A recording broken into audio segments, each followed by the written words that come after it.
কোথায় তৈরি হয়? Produces urine. Kidney. How is transported? Kidney থেকে আগে কি ইউরেথ্রা? তো ঠিক করে বলো না। হ্যাঁ, kidney ureter to to bladder, urine bladder, তার থেকে ভাই ইউরেথ্রা ইট গোজ আউট, তাই না? হ্যাঁ, তো লেংথ অফ ইউরেথ্রা কত? মেলে কত, ফিমেলে কত? হ্যাঁ হ্যাঁ, length of urethra. Length of, হ্যাঁ ঠিক আছে, 15 থেকে 20 সেন্টিমিটার বা 18 to 20 centimetre, so give a range in male. Okay, আর ফিমেলে কত? 4 সেন্টিমিটার। ঠিক আছে, সো একটা হচ্ছে 15 to 20 বা 18 to 20, আর একটা ফিমেল হচ্ছে অ্যাপ্রক্স 4 সেন্টিমিটার। ইউরেথ্রা লাইনিং কি হয়? স্ট্র্যাটিফাইড কলামের epithelium, because it protects the urethra from the corrosive urine. You know?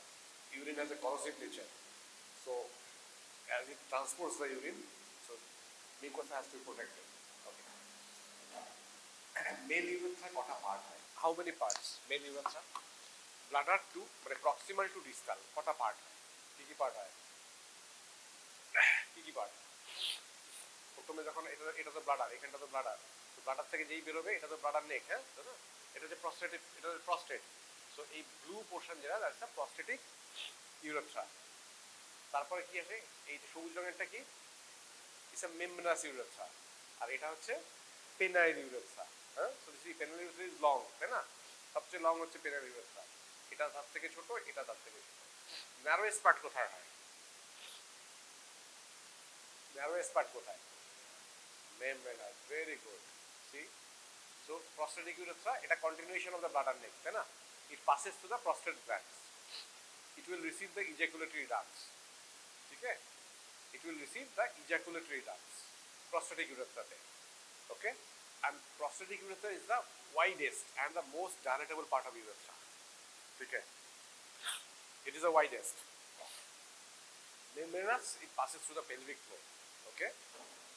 Surrounded by external urethral sphincter, and membranous urethra is the narrowest and the least dilatable portion of urethra. ঠিক আছে, তুমি যদি একটা scope ঢোকাও, হ্যাঁ, ইউরেথ্রার ভেতরে একটা scope ঢোকাও, it will look like this, endoscopic view. এটা হচ্ছে ইজাকুলেটরি ডাক্টস, ঠিক আছে, which is opening into the prostatic urethra. আর এটা হচ্ছে, এটা ব্লাডারের মধ্যে ঢুকে যাচ্ছে এই জায়গাটা, হ্যাঁ, ঠিক আছে।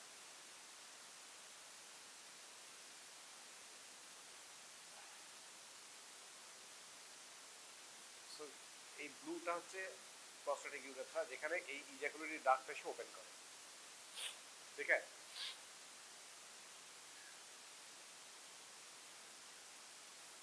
এবার দেখো এখানে দুটো অ্যাঙ্গেল আছে, একটা হচ্ছে প্রি পিউবিক অ্যাঙ্গেল আর একটা হচ্ছে infra pubic angle.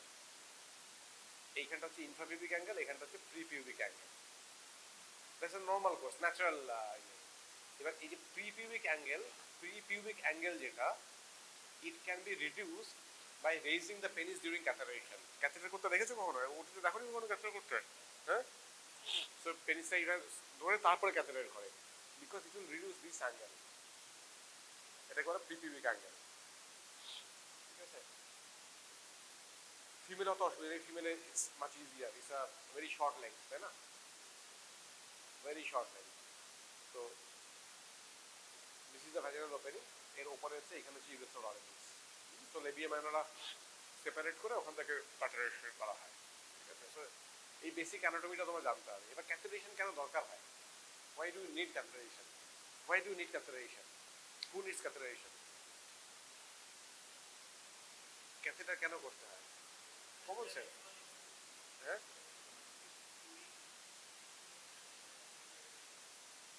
If there is urinary retention, number one, normal কেউ পাস করতে হলে তাকে কি ক্যাথেটার করে? করতে হতো। So if there is urinary retention, common sense, urinary যদি রিটেনশন হয়, পাস করতে পারছে না, what is the causes of urinary retention? কেন হতে পারে?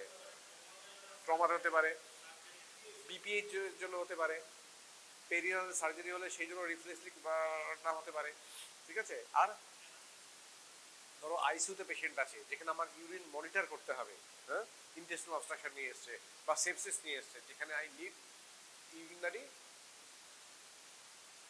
ইউরিন টু মনিটর, ঠিক আছে। What is the minimum urine requirement? ধরো একটা 50 কেজি ওজন লোক আছে, 50 KG person, male female what ever maybe, তার মিনিমাম কত আওয়ারলি ইউরিন হতে হবে? কোনো হিসেব আছে? একদিনও না, 50, very specific question, 50 KG person, তার আওয়ারলি কত ইউরিন হওয়া উচিত? হিসেবটা কি?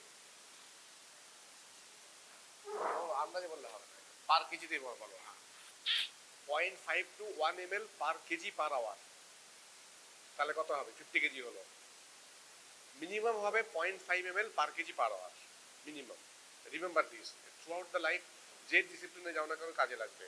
হ্যাঁ, 1 ml per KG per hour হলে তো খুবই ভালো, বাট মিনিমাম অ্যাকসেপ্টেবল হচ্ছে 0.5 ml per KG per hour. তাহলে 50 কেজি হলে কত লাগবে? 25, মিনিমাম 25 লাগবে আর কি। হ্যাঁ, মিনিমাম হলে আবার 25 লাগবে, ঠিক আছে? 50 হলে খুবই ভালো, কিন্তু 25-এর যদি কম হয় তার মানে হচ্ছে ইউরিন আবার কম হচ্ছে, ঠিক আছে? এবার ইউরিন কম নানা কারণে হতে পারে। কি কারণে ইউরিন কম হতে পারে?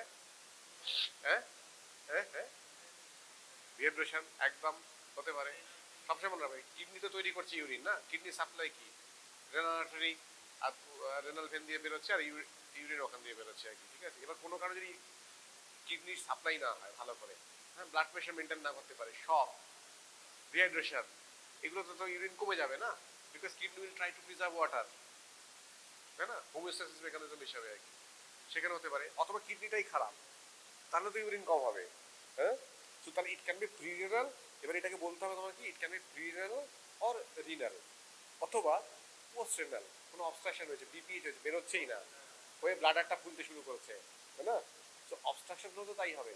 So you will divide the cause as prerenal, renal, post renal, ঠিক আছে? এটা এইভাবে পড়বে, বাড়িয়ে নোট করবে সেইভাবে আর কি। আমি জাস্ট গাইড করে দিচ্ছি আর কি, ঠিক আছে? সো এনি কজ যেরকম তৈরি হচ্ছে, মানে ইউরিন যদি কম হয়, it will be prerenal, renal or পোস্টেনাল।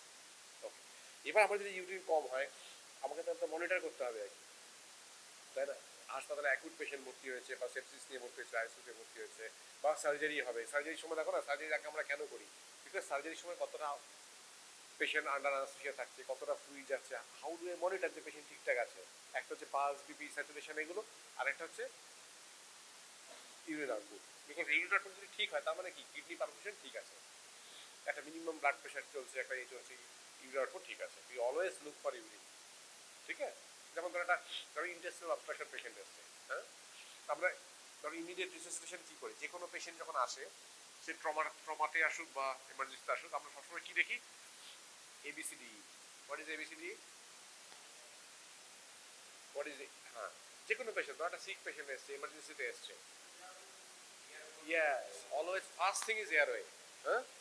Airway, what is airway? Airway কত অবধি? আর what is the difference between A and B? Airway and breathing. Difference between airway and breathing. A, B, C, D, E না? A for airway, B for breathing, C for circulation. আমি simple জিনিস হচ্ছে, airway আর breathing এর মানে হচ্ছে, breathing কি? Breathing এর জন্য রেসপন্সিবল অর্গান কে? লাংস, তাই না? লাংস, তার মানে লাংস ইজ মানে কমপ্লেক্স স্ট্রাকচার, তাই না? লাংসের মধ্যে অ্যালভেলি আছে, যেখানে গ্যাস এক্সচেঞ্জ হয়, ঠিক আছে?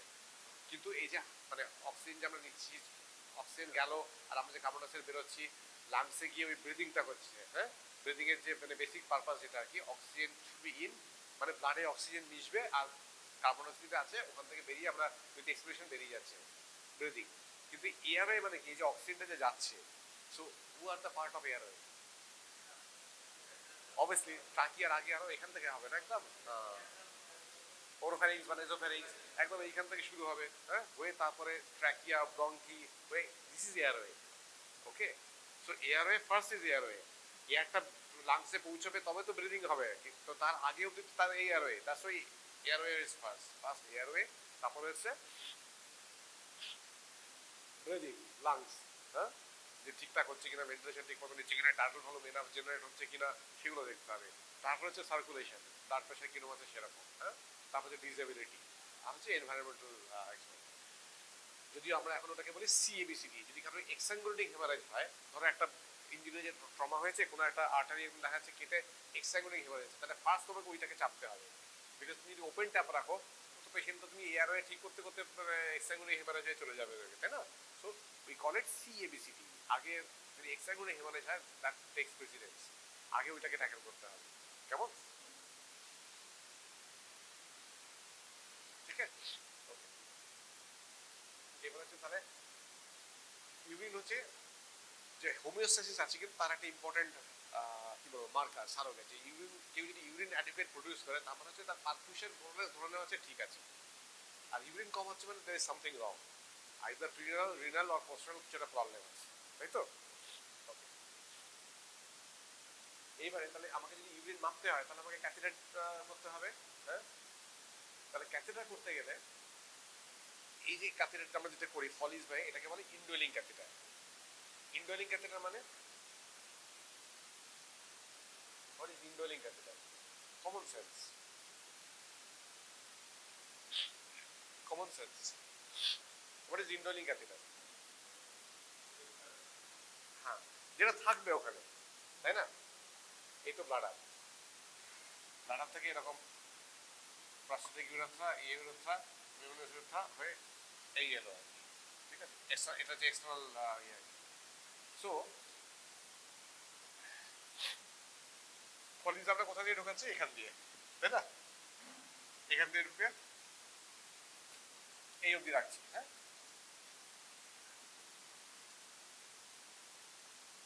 এখানে ব্যাক সিস্টেমে চলে যাচ্ছে।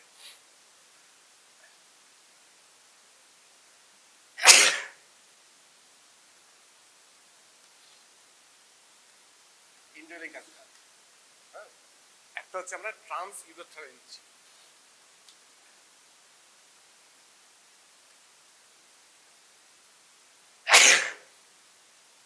ট্রান্স ইউরেথ্রা দিলাম, ঠিক আছে?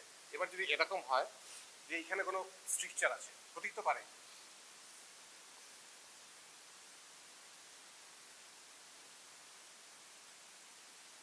এখানে স্ট্রিকচার আছে।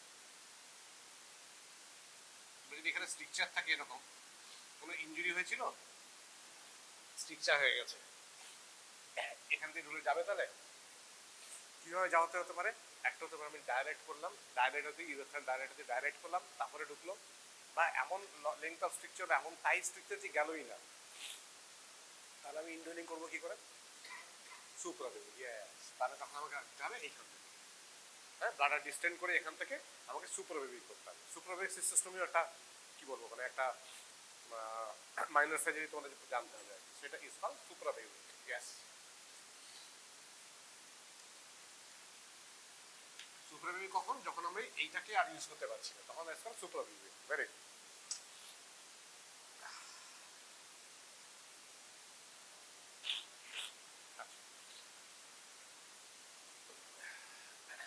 তাহলে মোস্টলি ট্রমাতে এটা হয়, জেন্ডারি ট্রমাতে, ঠিক আছে? ওকে, সো আমরা টিপিক্যালি যেটা করি সেটা হচ্ছে ট্রান্স ইউরেথ্রাল ক্যাথেটারেশন আমরা বেশি করি। হ্যাঁ, ঠিক আছে, because suprapubic is a more complex. এটা হচ্ছে অনেক ইজি প্রসিডিওর, ট্রান্স ইউরেথ্রালটা অনেক ইজি প্রসিডিওর। হ্যাঁ, বাট সুপ্রাবেবিক যেটা সেটা একটু কমপ্লেক্স, সেটা তোমার ওটি করতে হবে আর কি, ঠিক আছে?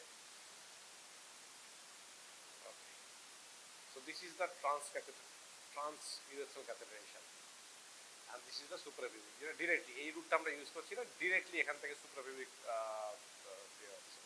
সুপ্রাপুবিক কেন? এটা সিম্পাথিস পিউবিস এর উপর দিয়ে করা হচ্ছে, সো দ্যাটস ওয়াই সুপ্রাপুবিক, ঠিক আছে? দিস ইজ সিম্পাথিস পিউবিস এর উপরে করা হচ্ছে। ওকে,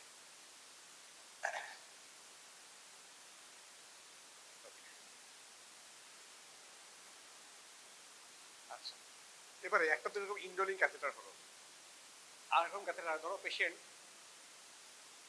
ধরো সিভিয়ার হয়েছে, হ্যাঁ, এবার ইনভলেন্টারি পেশেন্ট ইউরিন পাস করছে, ঠিক আছে? এবার তার মোমেন্ট তুমি একটা ইউরেথ্রার মধ্যে দিয়ে তুমি ইয়ে করছো, তুমি ক্যাথেটার ঢোকাচ্ছ, সেখানে কি হবে? সেখানে তোমার চান্স আর ইনফেকশন হওয়ার চান্স বেশি থাকবে, because a foreign body. Normally তো urine is a sterile system, তাই না?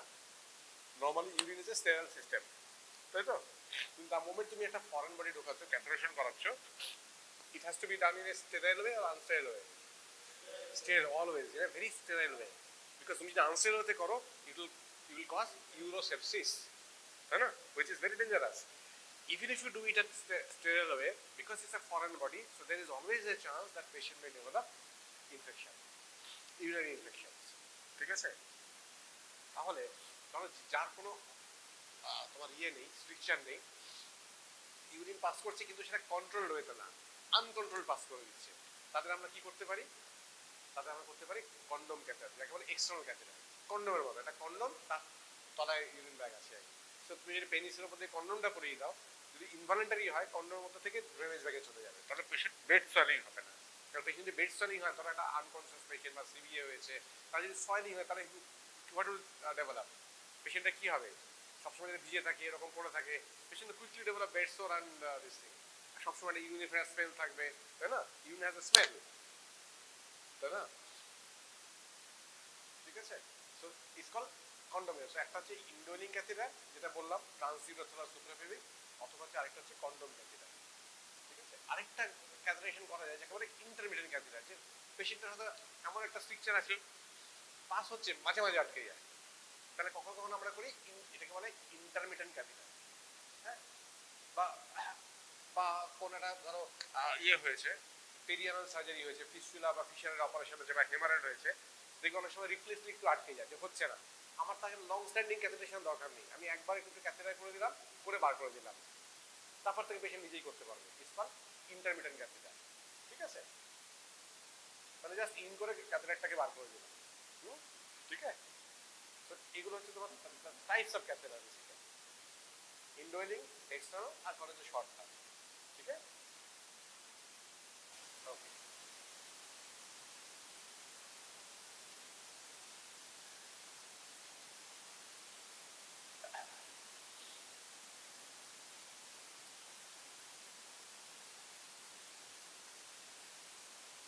এবার দেখো পলিস ক্যাথেটার যেটা,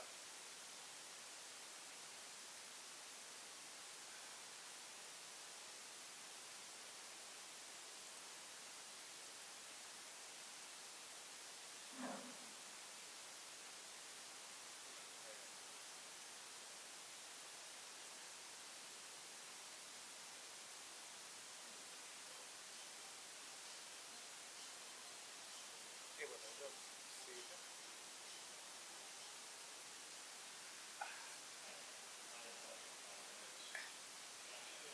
যখন ক্যাথেটার করবে, তারা পেশেন্টকে তো ক্যাথেটার করবে, অবভিয়াসলি ফার্স্ট পেশেন্ট কি হয়, patient will be apprehensive. Any conscious patient দেখছি ইউরিন করতে পারছে না, হ্যাঁ, এনি নর্মাল অ্যাক্টিভিটি যদি আটকে যায়, first patient will very apprehensive. So তুমি যখন যাবে, first what is your duty, first introduce yourself, যে I am such, you are having problem because you cannot pass urine, or I need to monitor the urine output, so I have to put a catheter. First you have to explain the patient, okay.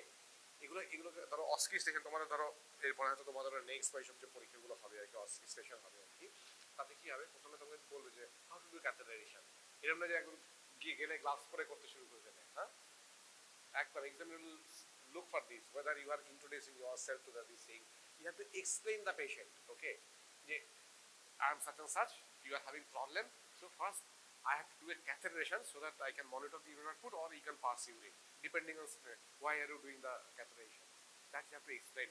হ্যাঁ, এবং এটা বোঝাতে হবে এটা আমাকে sterile ওয়েতে করতে হবে, আমাকে একটা গ্লাভস পরে আমি ওখানে একটা আপনার মেল পেশেন্ট বা ফিমেল পেশেন্ট যাই হোক, যে আমাকে একটা ক্যাথেটার পাস করাতে হবে থ্রু দ্য ইউরেথ্রা, যাতে এটা ব্লাডারে পৌঁছায় এবং ইউরিন ওখান থেকে আসে আমরা দেখতে পারি, এটা আমরা পরে হয়তো পরে আমরা খুলে দেবো, হ্যাঁ, আর আপনার যেটা না লাগে সেই জন্য আমরা জায়গাটাকে একটু লোকাল অ্যানেস্থেসিয়াও দিয়ে নেবো আর কি। So you have to tell this procedure to the patients, once patient is comfortable then you start doing it, okay. So তোমাকে যদি কেউ বলে, এক্সামিনার বলে যে start do the catheterization or how to do catheterization, I will wait for this, whether you introduce yourself or explain these things. Never jump this step, okay. So you have to explain the procedure.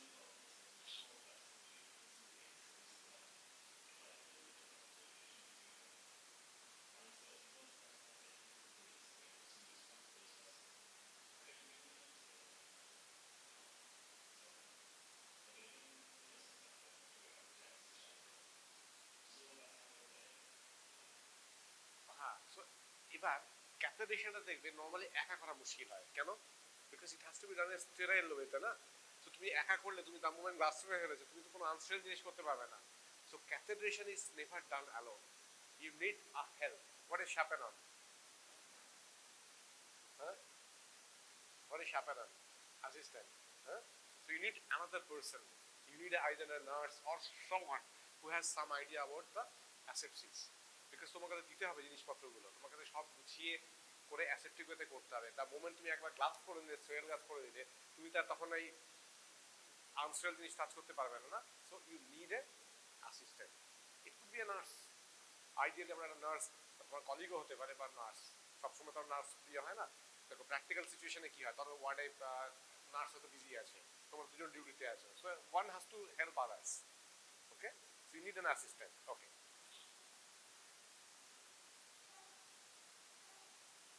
and ideally you should write a consent. Patient যদি conscious হয়, you will give a consent. Okay, now next is aseptic procedure. So first you have to make your hands clean, so hand wash, surgical hand wash আমি আলাদা করে পড়াবো একবার। so it is a যেই হয়ে গেল, usually এটা kit হিসেবে আসে, আমি দেখাচ্ছি পরে আস্তে আস্তে। First is any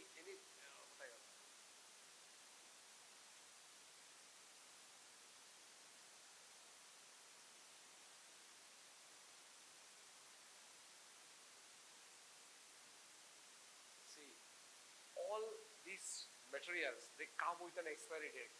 Have you seen here?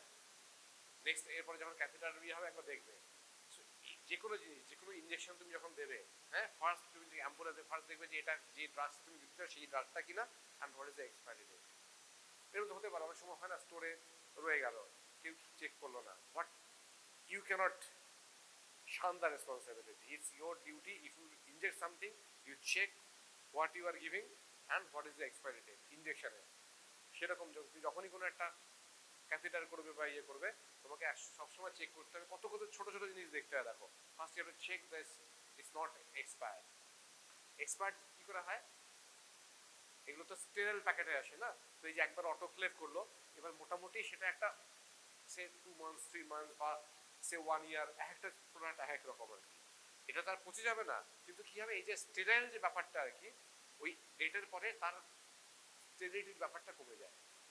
তুমি একবার স্টেরাইল করছো মানে সেটা তো 15 বছর পরে স্টেরাইল থাকবে তার কোনো মানে না, সে মেবি 2 months 3 months 6 months, এটা ভ্যারি করে, how they are doing it তার উপর ভ্যারি করে আর কি। So you have to check the expiry date, যেটা ঠিক আছে।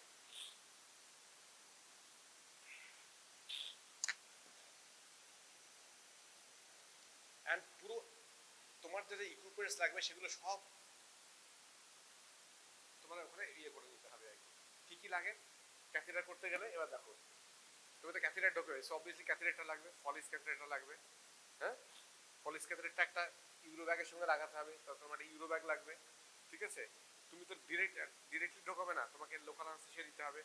হোয়াট ইজ দ্যাট, আমরা কি দিয়ে করি, লিগনোকেন জেলি, কত পার্সেন্ট, 2%, 2%, 5% দেওয়া হয় যখন আরো ফিশার হয়, তখন লস 5% দেওয়া, but 5% availability is not so easy, বেশিরভাগ সময় পাওয়া যায় না। 2% লস, 2% লিগনোকেন জেলি 2%, গুড। তো লিগনোকেন জেলি লাগবে, সেটা নিতে হবে। এবার লিগনোকেন জেলিটা দেবে কি করে, তোমরা অনেকে সিরিঞ্জ দিয়ে দেয়, অনেকে একটা অনেক সময় দেখবে লিগনোকেনের সাথেও একটা ইয়ে থাকে, একটা ইনসার্টার থাকে, সেখান দিয়ে দিতে পারো, অথবা তোমার একটা 10 cc সিরিঞ্জের মধ্যে ওটা নিয়ে ওইটা দিয়ে পুশ করতে হবে, তার একটা সিরিঞ্জ। এবার তুমি যে ফলিস ক্যাথেটার ঢুকালে, ফলিস ক্যাথেটার থাকবে কি করে এর মধ্যে, বেরিয়ে যাবে না, হ্যাঁ হ্যাঁ হ্যাঁ, একটা বেলুন থাকে, টিপে একটা বেলুন থাকে, তুমি নর্মালি দেখতে পাবে না। এবার তুমি যেই দেখবে, আমি দেখাবো, এই পাশে যে একটা সাইড চ্যানেল থাকে, তুমি যেই ওখান দিয়ে জল দেবে বেলুনটা ফুলে উঠবে, তবে তো ইন্ডোলিং থাকবে না, তো বেরিয়ে যাবে, হাঁটলেই তো বেরিয়ে যাবে বা উঠলেই তো বেরিয়ে যাবে, তাই না। তাহলে তোমাকে একটা জলও পুশ করতে হবে, ওয়াটার ফর ইনজেকশন, তাহলে কতগুলো জিনিস লাগবে। আচ্ছা তার আগে তোমাকে তো এরিয়াটাও ক্লিন করতে হবে, তাহলে তোমার একটা বাটি লাগবে, তোমার একটা গজপিস লাগবে, তোমার বিটারিন লাগবে, তাই না। আবার একটা ওই ধরো রিং ফরসেপ লাগবে, যেটা দিয়ে ধরে তুমি তুমি তো হাত দিয়ে পরিষ্কার করবে না, এরকম করে ধরে না, তোমাকে একটা ইয়ে দিয়ে ধরে পরিষ্কার করতে হবে, মানে রিং ফরসেপ বা আমরা যেটা বলি আর কি, হ্যাঁ, ঠিক আছে। তাহলে কতগুলো জিনিস লাগে। আবার একটা স্টেরাইল ড্রেপও তো লাগবে, ওগুলো রাখবে কিসের ওপরে, তুমি যে ক্লিন করলে তুমি তার মাথা থেকে পা অব্দি করবে না, তুমি লোকাল জায়গাটুকু ইয়ে করলে, কিন্তু এবার ওই জায়গাটা যখন তুমি ক্লিন করে নিলে, ওই জায়গাটা ক্লিন রাখার জন্য তোমাকে ড্রেপ শিট দিতে হবে, একটা ড্রেপ শিট লাগবে, সে এতগুলো জিনিস তোমাকে অ্যারেঞ্জ করতে হবে, ঠিক আছে। আর তুমি তো খালি হাতে করবে না, গ্লাভসও তো লাগবে, তাহলে গ্লাভসও লাগবে। So there are so many things you require for this. Just ভাববে যে আমাকে কি কি করতে হবে, কি কি রাখতে পারে। সে এতগুলো জিনিস আমাকে রেডি করে তারপর আমাকে নামতে হবে। হ্যাঁ, এটা জাস্ট নর্মাল স্যালাইন নিয়েছে ক্লিন করার জন্য অনেক সময়। কারণ ফার্স্ট হচ্ছে এক্সপোজ দ্য পেশেন্ট, এগুলো হচ্ছে মডেল। সো জেনিটাল এরিয়া তোমাকে আগে ক্লিন করলে, হ্যাঁ, তুমি ওয়াশ হ্যান্ড করে আবার একটুখানি স্যানিটাইজার লাগিয়ে put a sterile gloves like this, ঠিক আছে। এবার অনেক সময় তো ওখান থেকে ইউরিন পড়ে যায়, সো বেস্ট হচ্ছে একটা অ্যাবজর্বেন্ট প্যাড যদি ওখানে দিয়ে দাও, তোরা একটা দিয়ে দাও। ওটা অন্য কেউ, ওই যে সাকরানের কাজ হচ্ছে ওটা তুলে ধরা, তুমি স্টেরাইলের ভেতরে অ্যাবজর্বেন্ট প্যাডটা ঢুকিয়ে দিলে, তুমি কিন্তু ধরে তুললে না। এবার দেখো, এবার একটু প্রিটুস রিট্রাক্ট করে ফার্স্ট হচ্ছে direction of cleaning always like this, meatus থেকে অ্যাওয়ে, এরম না, otherwise will bring the infection there, always like this, ঠিক আছে। এইবার এই কাট শিটটাকে দিয়ে আমরা এর উপরে এই করে দিই। ওয়ান্স ইটস রেডি, এগেইন যখন তুমি আবার ইউরেথ্রাটা দেবে আর কি, যখন চেক মানে যখন দেবে আবার দেবে লক্সের এক্সপায়ারিটা ঠিক আছে কিনা, whatever do at each point of time, যেগুলো যেগুলো ঢুকবে প্রত্যেকের এক্সপায়ারি ঠিক আছে কিনা you have to check personally. পরীক্ষা জিজ্ঞেস করলে অবশ্যই বলবে সেটা, because I will wait for this, ঠিক আছে। ওকে, নাও সি, এটা তো সিরিজ দিয়ে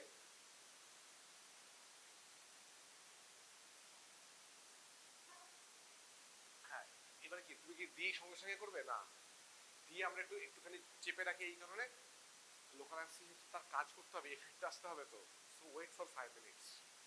সেটা কেউ কেউ তাড়াহুড়ো করে, কেউ 2 মিনিট 3 মিনিটে করে, বাট আইডিয়ালি অ্যাটলিস্ট পরীক্ষার সময় বলা হয় ওয়েট ফর সাম টাইম, হ্যাঁ 5 মিনিটস, ঠিক আছে।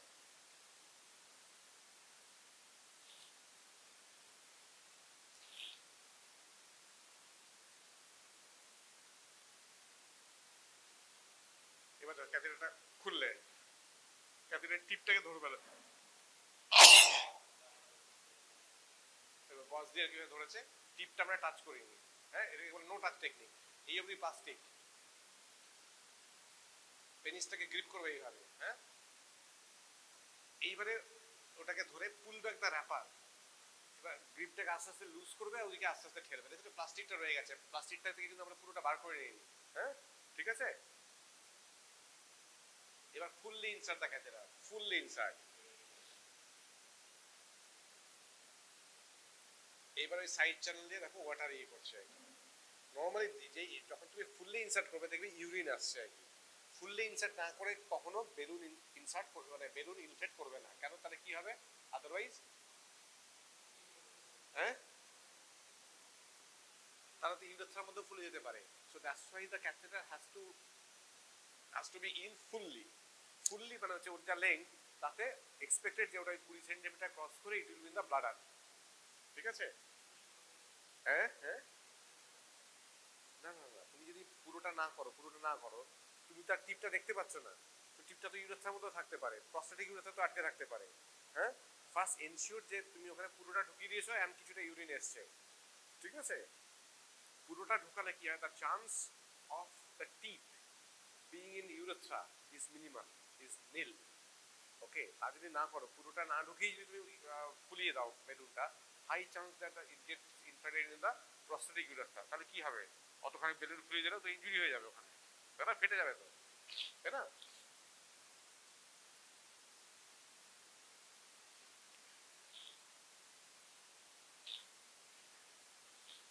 এরপরে ক্যাথেটার ব্যাগটা দেবে।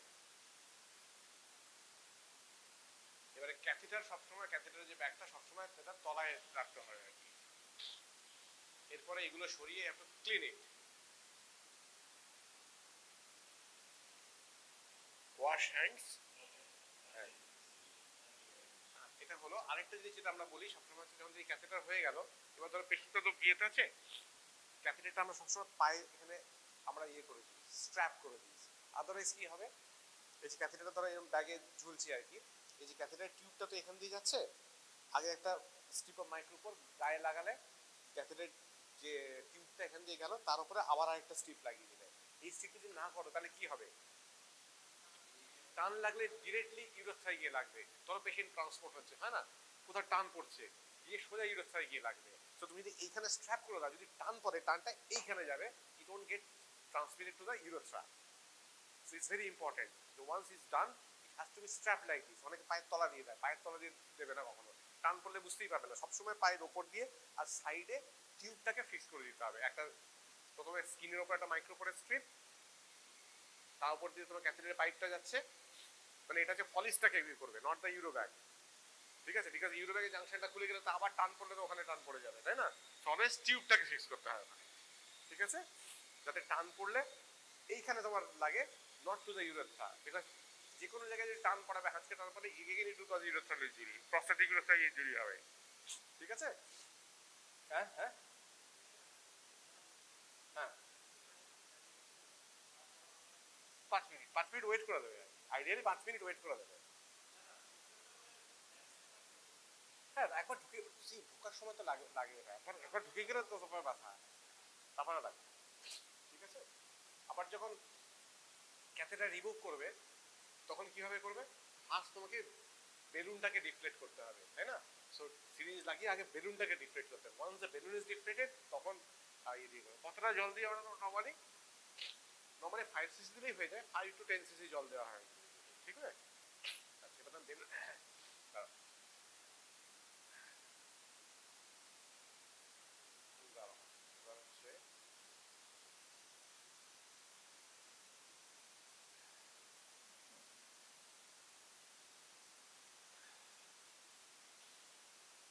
ফলিস ক্ষেত্রে তোমার দেখাচ্ছি। এবার ফলিসে দেখবে বিভিন্ন রকম ফ্রেঞ্চে লেখা থাকে, যে ফলিসের সাইজ হয়, তো একটা বাচ্চার যা ফলিসের সাইজ হবে একটা অ্যাডাল্ট লোকের তাই হবে না, তো ডিফারেন্ট সাইজ হয়। নর্মালি আমরা ওটিতে দেখবেন মেল পেশেন্ট ইউজুয়ালি আমরা 14 দিয়ে করি, 14 কেউ কেউ 16 দেয়, বাট আমি মেজরিটি আমি পছন্দ করি 14 সাইজ দিতে। 14 মানে হচ্ছে 14 ফ্রেঞ্চ, ঠিক আছে? 14 ফ্রেঞ্চ মানে মিলিমিটার কথা হবে, there is a calculation,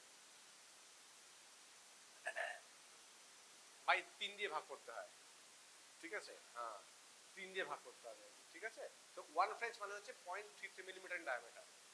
so তুমি যদি 3 দিয়ে ভাগ করো, 1 মিলিমিটারকে 3 দিয়ে, হ্যাঁ 1/3, হ্যাঁ, তাহলে যদি 12 ফ্রেঞ্চ হয় তার মানে 4 মিলিমিটার হবে তার ডায়ামিটার, ঠিক আছে? It's very important. সো বাচ্চাদের হয়তো আমার 8, 10 এরকম সাইজ লাগতে পারে। অ্যাডাল্টে আমরা ইউজুয়ালি, অ্যাডাল্ট মেলে আমরা ইউজুয়ালি 14 দিই, কেউ 16 দেয়, সেরকম আরো 18 আছে, প্রস্টেটিক অপারেশনের পরে আরো বেশি বড় দেয়, ঠিক আছে? এই যে দেখো অ্যাডাল্ট সাইজ কমনলি হচ্ছে 14 থেকে 18, তো নর্মালি আমরা 14 দিয়েই করি, বেশি বেশি সময় 14 দিয়ে করি। তো ইট ইজ 1/3, মানে 1 ফ্রেঞ্চ মানে হচ্ছে 0.3 বাই 3 দিয়ে ভাগ করতে হচ্ছে, বাই 3, সেটা হচ্ছে ইন মিলিমিটার, ওকে? সেটা হচ্ছে cross sectional diameter of uric catheter, okay? এইভাবে হচ্ছে, তাহলে কোনটা বড় হবে, 14 না বড় হবে না 16 বড় হবে? 16 বড় হবে, ঠিক আছে, গুড। এখানে কি আছে? আচ্ছা, ফলিস ক্ষেত্রে দেখবে 2A ফলিস হয়, আবার 3A ফলিস হয়, হ্যাঁ, দেখাচ্ছি তো।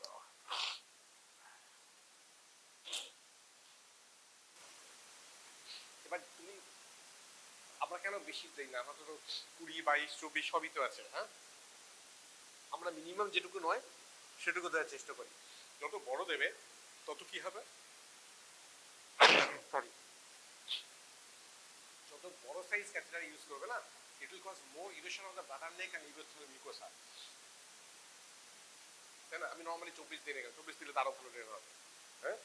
কেন দিই না, 14 দিয়ে কেন করি? বিকজ একটা ব্যালেন্স রাখতে হবে। যদি বেশি বড় দাও, হুইচ ইজ রিকোয়ার্ড, তার থেকে বেশি বড় দাও, you will invite more complications.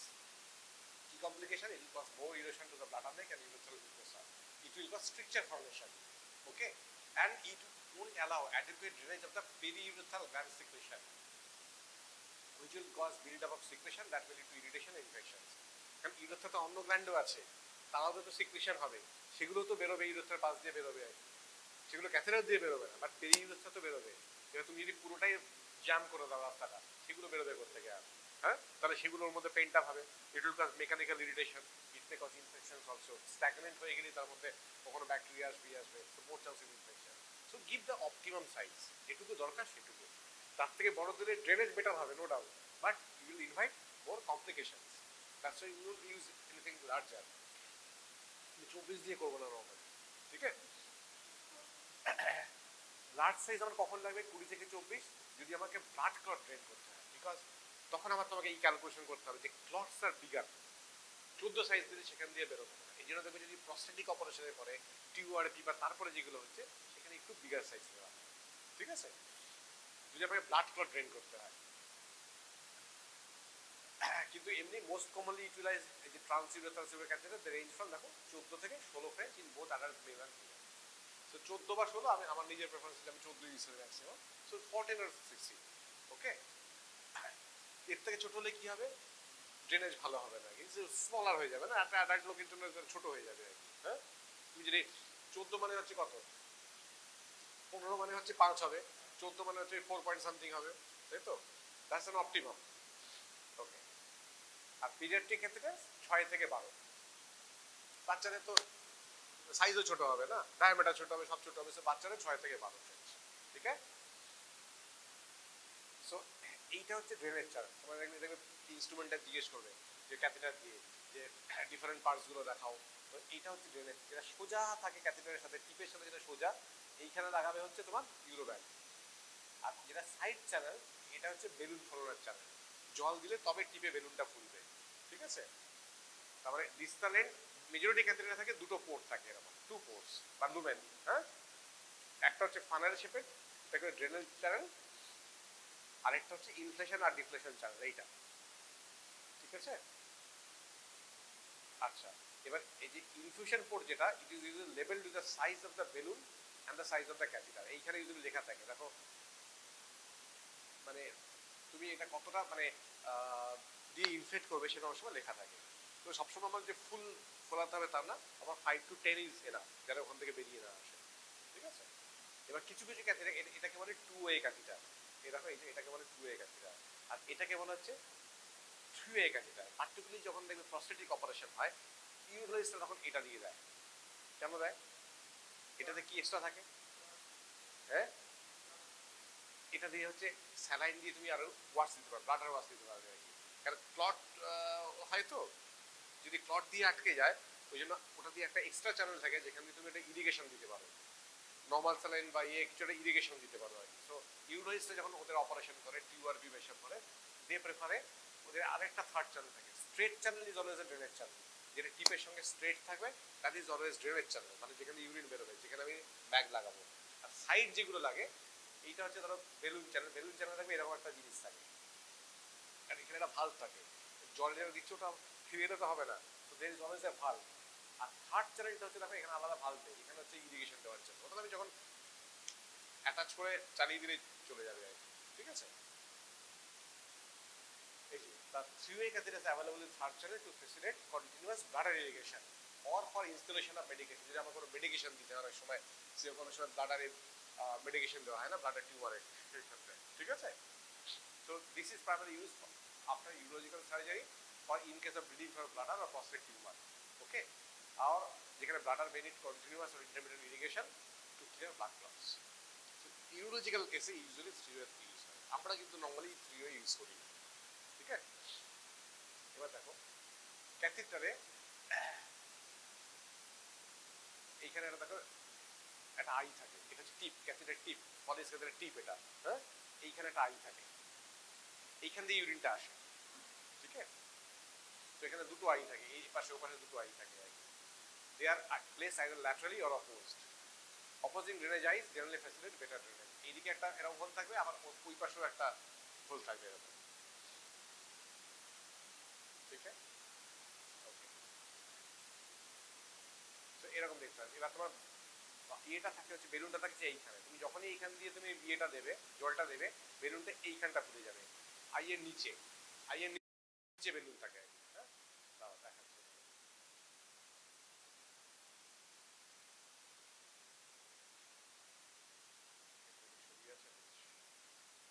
এই যে বেলুনটা, এটা হচ্ছে আই, এখানটা আই, আর এইখানটা থাকে হচ্ছে বেলুনটা। তুমি যেই এখান দিয়ে জল দেবে, এটা তো তোমার জলের চ্যানেল, এটা হচ্ছে স্ট্রেট হচ্ছে সবসময় ড্রেনেজ ইউরিন। সাইড যেখানে ভাল্ব থাকে, বেলুন পোর্ট, সেটা সাইডে থাকে। এইখান থেকে তুমি যেই জল পুশ করবে, এই দেখো এইখান দিয়ে এটা ফুলে যাবে, এরকম ফুলে যাবে বেলুন, আছে, so that it becomes indwelling, otherwise তো স্লিপ করে বেরিয়ে আসবে।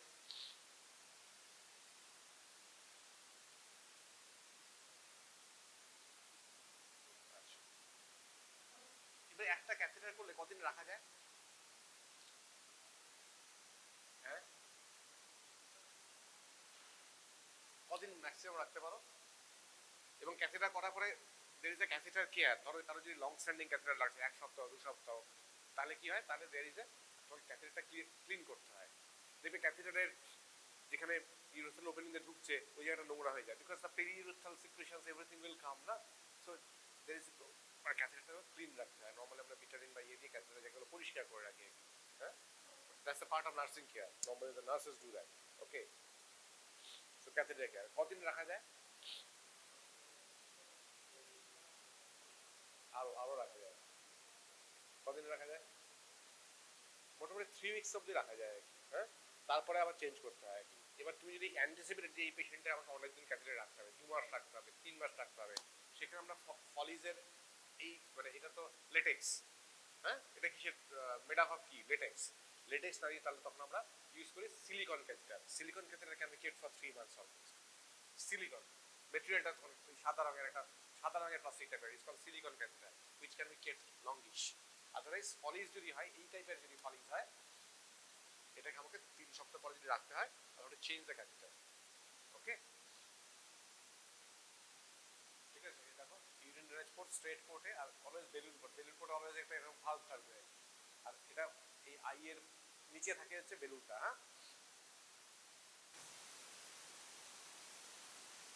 সবসময় ক্যাথেটার আমরা যখন করে দেখো, golden rule is to use the smallest catheter size, generally 14 to 16 French, which will allow adequate drainage। ঠিক আছে, এর থেকেও তো ছোট আছে, বাট অ্যাডিকুয়েট ড্রেনেজ, ড্রেনেজও তো করতে হবে, purpose has to B serve. So for an adult is usually 14 or 16। ওকে, দেখো 24টা কত মোটা। এটা হয় 24 কখন লাগতে পারে, যদি ইউরোলজিক্যাল প্রসিডিউর হয়, টিউআরপি হয়েছে, ক্লট হয়ে গেছে ব্লাডারে, বা ব্লাডার টিউমার থেকে ক্লট হচ্ছে, ক্লটিফিকেশন আমার মোর ইম্পর্টেন্ট, তাহলে আমি 24 ফ্রেঞ্চ করবো তখন আর কি। বাট যেই এগুলো মানে ক্লিয়ার হয়ে যাবে, আমাকে 24টাকে চেঞ্জ করে আমাকে নিচে নেমে আসতে হবে। আদারওয়াইজ 24 যদি আমি বেশি দিন রাখি, there will chance of erosion. ইয়া,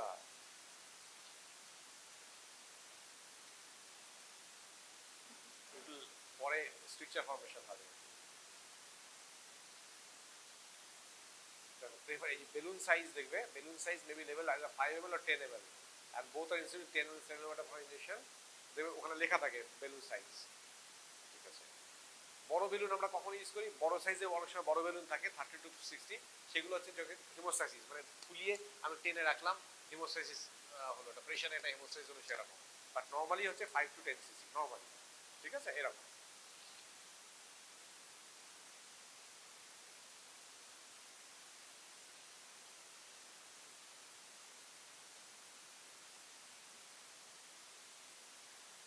হ্যাঁ, 8 ঘন্টা পরে, হাফ অ্যান আওয়ার পরে।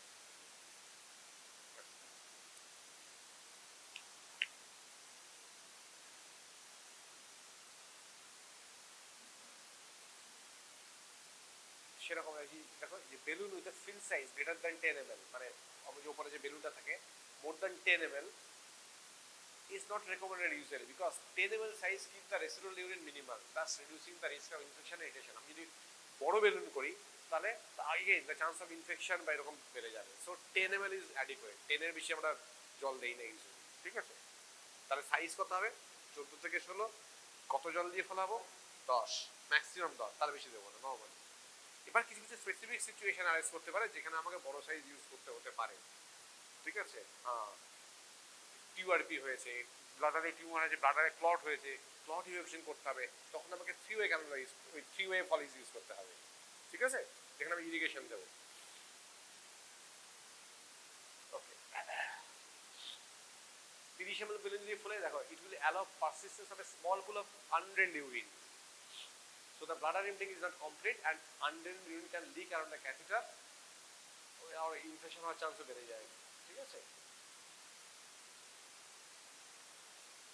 মানে বড় বেলুন দিলে কি হবে, যে এরকম বড় বেলুন দিলে কিছুটা ইউরিন সবসময় রয়ে যাবে। আচ্ছা, এবারে হচ্ছে দেখো এই যে catheter materials, different types of catheter materials আছে তো। Now the material selected should be chosen by how long the catheter remain in place. Okay, এই যে বললাম আমার যদি শর্ট বেশি দিন লাগবে না বা এক দুবার লাগবে তার আমি এই পলিশ দিয়ে দেবো, বিকজ ইটস ল্যাটেক্সের তৈরি। হ্যাঁ, কিন্তু যদি বেশি দিন আমার যদি 3 মাস রাখতে হয়, পেশেন্টের ধরো নিউরোলজিক্যাল প্রবলেম আছে, প্যারালাইসিস আছে, আমি এক্সপেক্টেড যে আমি জানি যে আমাকে অনেকদিন রাখতে হবে ক্যাথেড্রাল, আমি প্রথম থেকে তাহলে সিলিকন ক্যাথেড্রালে চলে যাবো। হ্যাঁ, ওকে। এই যে লেটেস্ট ক্যাথেড্রাল, কিন্তু আমাকে এক সবসময় ভাবতে হবে, আরেকটা জিনিস ভাবতে হয়, সেটা হচ্ছে যে possibility of a latex allergy, because normally urinary catheters are constructed from latex. So অনেক সময় দেখবে অস্কিতে জিজ্ঞেস করে, তুমি যখন ইয়ে করবে পেশেন্টকে, তো আমরা সবসময় জিজ্ঞেস করি, যে কোনো পেশেন্টকে সবসময় জিজ্ঞেস করা উচিত যে আপনার কোনো অ্যালার্জি আছে কিনা।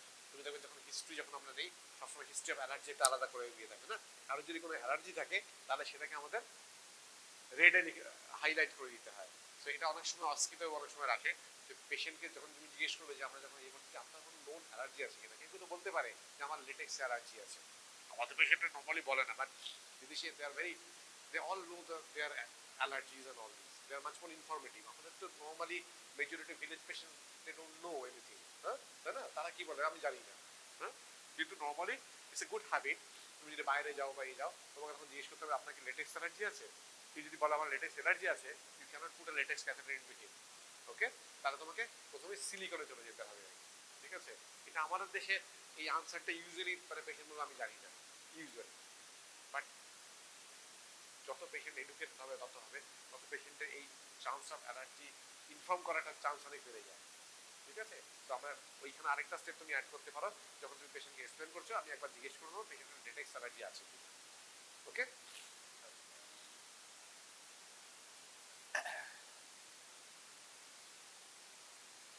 latex allergy can result in symptoms skin irritation, rashes and blisters.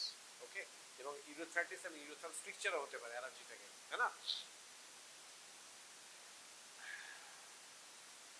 এই সিলিকন, এটা যে সিলিকন ক্যাথেটার এরকম দেখতে হয়, সাদা রঙের দেখতে হয়, প্লাস্টিকের মতো সিলিকন ক্যাথেটার। হ্যাঁ, if the person is latex sensitive, silicone catheter should be used. Okay, they are biocompatible, believed to have incrustation resistant properties. They are thin wall rigid catheters with a large diameter draining lumen. Excellent. Hello, morning morning. হ্যাঁ, আচ্ছা একটা একবার দেখে নেবে, দেখবে রমসন্স এর পাওয়া যায়, ব্যাগগুলো দেখবে ক্যাপাসিটি অলমোস্ট 2 লিটার মতো থাকে আর কি। ঠিক আছে, ব্যাগগুলোকে এভরি 30 ডেজ, 1 মাস পরে চেঞ্জ করা উচিত, ড্রেনেজ ব্যাগ যেগুলো থাকে। ঠিক আছে, they should be replaced.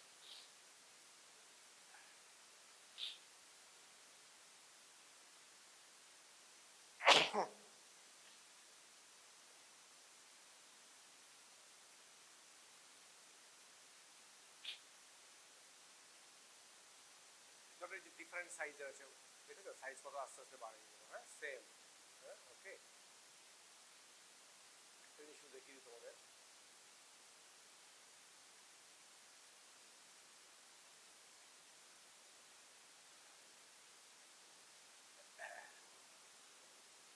একটা জিনিস দেখবে, এই যে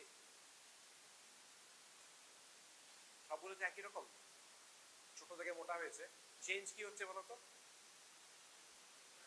হ্যাঁ হ্যাঁ হ্যাঁ হ্যাঁ, না ডায়মন্ডটা চেঞ্জ হয়েছে, ওটা তো ভেরি এভিডেন্ট। আর কি চেঞ্জ দেখতে পাচ্ছ? আমি জাস্ট বেলুন যেখানে আছে, যেটা বেলুন চ্যানেল যেটা, তার কালারটাও চেঞ্জ। এইগুলো কিন্তু কালার ওয়াইজ ফিক্স, এটা তোমার মুখস্থ না রাখলে চলবে। বাট রিমেম্বার, যেহেতু ছোট থেকে যখন বড় হবে, তুমি তো দেখেই বুঝতে পারছো সাইজটা বড় হচ্ছে, প্রত্যেকটা বেলুনের কালার চেঞ্জ হয়ে গেছে। ঠিক আছে, এগুলো কিন্তু ফিক্স, এটা মুখস্থ রাখার দরকার নেই, but it normally changes. Okay, there is another way, but এটা মুখস্থ রাখার দরকার নেই। এগুলো হচ্ছে সিম্পল ক্যাথেটার। ধরো যেখানে তোমার ইয়ে লাগবে, যেখানে তুমি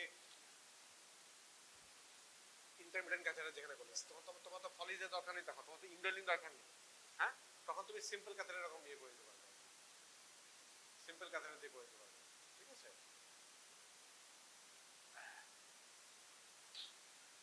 দেখবে এখানে ডিফারেন্ট কালারের ইয়ে থাকে এরকম। হ্যাঁ, ওটা মুখস্থ রাখা দরকার। সিম্পল ক্যাথেটার হলে তুমি তখন এরকম সিম্পল ক্যাথেটারই করতে পারবে, তখন তোমার ইন্ডোলিং ক্যাথেটার দরকার নেই।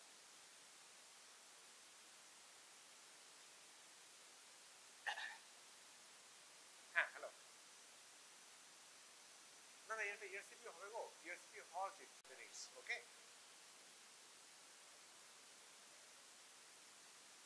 বাট নর্মালি এগুলো ইথিলিন অক্সাইড স্টেরিলাইজড হয়েই আসে, স্টেরিল প্যাকেটেই আসে।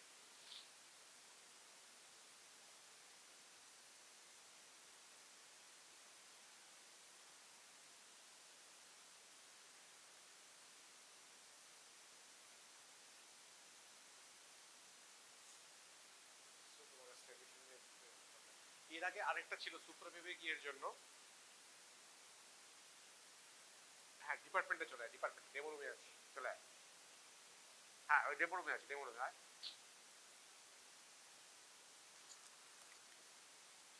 ঠিক আছে, নরমালি ওটা দেখবে গায়ে লেখাই থাকে স্টেরিলাইজ বাই ইথিলিন অক্সাইড বা ওরকম যেটাকে আমরা বলি ইটিও, ইটিও করা থাকে আর কি। হ্যাঁ তো ওরকম আর কি করাই থাকে আর কি।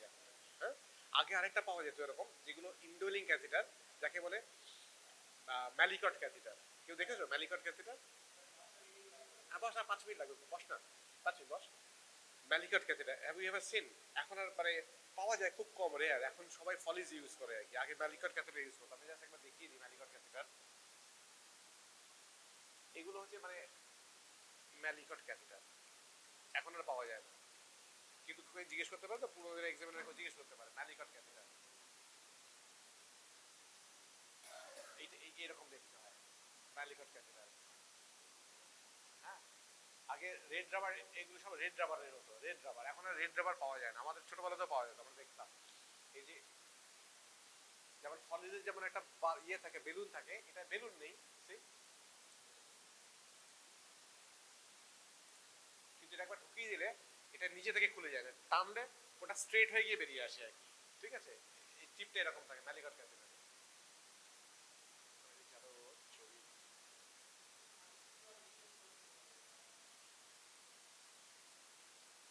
This is a Malecot catheter. এই যে আগে আমাদের ছোটবেলায় প্রচুর এরকম পাওয়া যেত, এখন আর মোস্টলি অ্যাভেলেবল। এগুলো হচ্ছে রেড রাবার ক্যাথেটার, এগুলো রেড রাবার দিয়ে তৈরি হয়। ঠিক আছে, বাট এগুলোর থেকে লেটেক্স হচ্ছে ইনার্ট, তো এখন এরকম এরকম ইউজুয়ালি এই মেটেরিয়াল হয়ে গেছে আর কি সব। হ্যাঁ but C the tip is like this, ঢোকানোর সময় ঢুকে যাবে কিন্তু এমনি নিজে থেকে বেরোবে না, বিকজ এই এরকম একটা আছে বলে আর কি। If you pull it up, ওটা স্ট্রেটেন্ড হয়ে গিয়ে বেরিয়ে আসবে কিন্তু নিজে থেকে বেরোবে না। সো না ব্যাটারি করার সময় তো ওই আর কি টেনে বার করতে হয় আর কি, মানে কাছে পুল দিয়ে, এটা বেলুন নেই যে ডিফ্লেক্ট করবো। এটা থাকাতে, এই যে এরকম ব্যাপারটা থাকাতে এটা নিজে থেকে বেরিয়ে আসবে না। বাট ইফ ইউ পুল ইট, এইগুলো স্ট্রেট হয়ে গিয়ে এক লাইনে হয়ে যাবে। হ্যাঁ তখন বেরিয়ে আসে ম্যালিকট ক্যাথেটার। তবে এখন আর এগুলো ইউজ মানে আমি ভুলে গেছি লাস্ট কবে ইউজ করেছে। হ্যাঁ হ্যাঁ হ্যাঁ হ্যাঁ কিসের? আগে তো এইগুলোই ছিল তখন আর কি, এখন একটু বেটার মেটেরিয়াল, আমরা লেটেক্স যেহেতু অনেক বেশি ইনার্ট, তো আমরা এখন এদিকে এটাতে চলে গেছি, শিফট হয়ে গেছে আর কি। আমাদের ছোটবেলায় এটা পাওয়া যেত এগুলো আর কি। ঠিক আছে, এখন আর অতটা অ্যাভেলেবল নেই। বাট আমি জাস্ট দেখানোর জন্য বললাম যে এরকম ম্যালিকট ক্যাথেটার স্টিল পাওয়া যায় আর কি, এখন পাওয়া যায় না তা না। বাট রেড রাবার থেকে এখন ব্যাপারগুলো এখন এইরকম টাইপের হয়ে গেছে, যে নীল টাইপের বা এরকম টাইপের হয়ে গেছে। হ্যাঁ রেড রাবারটা একটু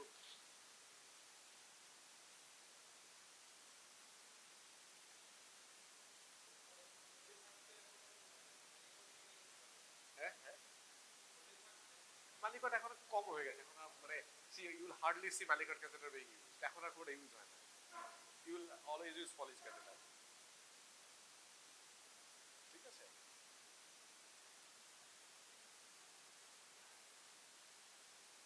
এইটা হচ্ছে মালিকট।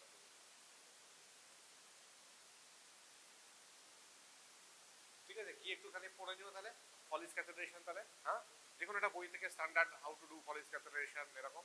ঠিক আছে, দেখছি শনিবার দিন যদি আমি নিতে পারি, চেষ্টা করবো আমি নিতে। হ্যাঁ শনিবার চেষ্টা করবো আমি নিতে, দেখছি। অ্যাকচুয়ালি ওপিডি থেকে আমি চেষ্টা করবো ওপিডিটাকে পড়ার দিকে পরে অ্যাটলিস্ট 1.5 ঘন্টা পড়ি। তোমাদের 11 to 1 চলে এসে 11 ক্লাস শেষ হলে চলে আসো, আমি অ্যাটলিস্ট 12-12:30 পড়িয়ে দেবো তাহলে। আমার তাহলে